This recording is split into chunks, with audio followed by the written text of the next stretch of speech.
Campaign finance is really a way that the candidates, that's how they report where they're getting funding from, if they are getting funded by an outside source.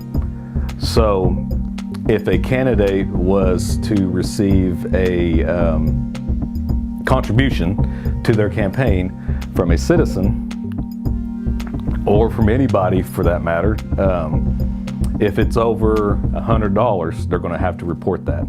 If it's less than $100, they don't have to report that.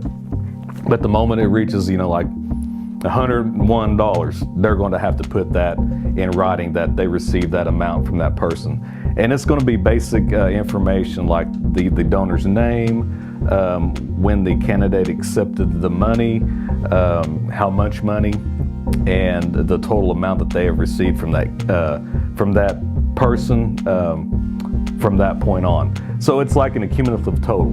So like, let's say a candidate gets money from a citizen or an individual in the amount of $50. Well, the next month that same individual turns around and says, I want to give you another, $50, $60. So if that candidate accepts that and it goes over the $100 threshold, well, then that candidate's going to say, I'm going to have to report this now that you've given me over $100.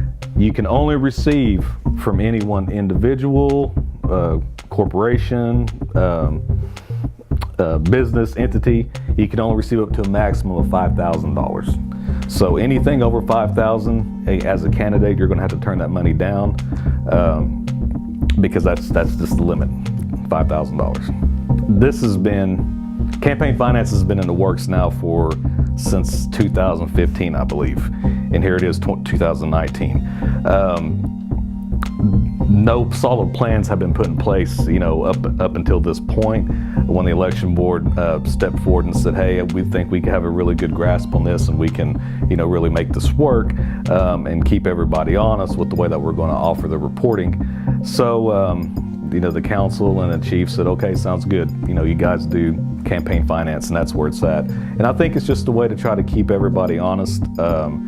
People, I think there's that fear that there's large corporations or people that may have a vested interest in seeing the tribe, do business with certain people based upon who's in office. So it's a way to try to deter outside entities from having a direct influence on the tribe as far as the laws that are passed and the direction that the tribe's going. The election board can conduct hearings whenever there is allegations of misconduct that are happening with the candidates whenever they're reporting their financials on their disclosure statements.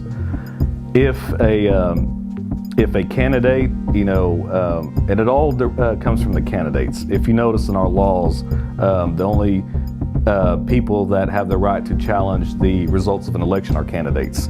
The only people who can challenge somebody's ability to run for office is another candidate. So likewise with campaign finance, a candidate, if they bring up a complaint against another candidate about false reporting or inaccurate reporting, well then the election board, based on the seriousness of the allegation, if there's any evidence to support that allegation, they can conduct a hearing to investigate the matter further, and that's whenever they can request additional information from the candidate themselves. Like, we are going to need to see, maybe, transactions, from your bank account for this period, if you could present those. But I think what the election board, what they're going to plan to do is hand over investigating authority over to the Attorney General's office, because the Attorney General's office is the entity that has the power to prosecute, the power to investigate citizens and tribal entities. So the election board is going to be working hand in hand with the Attorney General's office in order to do any investigative functions and things of that nature. The financial disclosure statements will be available to the public upon written request. Any citizen can request that information for a small copying fee of $1 for the first copy and 50 cents for every additional page after that for the entirety of the report. We have candidate fairs that where the election board puts on presentations to inform citizens what they're going to need. And we really like to go into great detail during that presentation, because there are a lot of questions that people have that don't, necessarily might not explain it really good on the website. I know a lot of our people like that one-on-one interaction, to be able to actually be there in person to ask the question. So we do that. This year we did 2 candidate fairs. We had one on March the 26th, I believe that it was on a Thursday. And we are having one June 6th. That'll be held at the National Council Chambers at 6:30 p.m. We usually go to whenever, because we usually try to make the presentation as detailed as we can, but as concise as we can, so that way we don't just drag it out. And then at the end, that's when we open it up to Q&A, and we'll go back over anything that anybody has a question about. We're encouraging everybody to come out to that, if you're interested in running.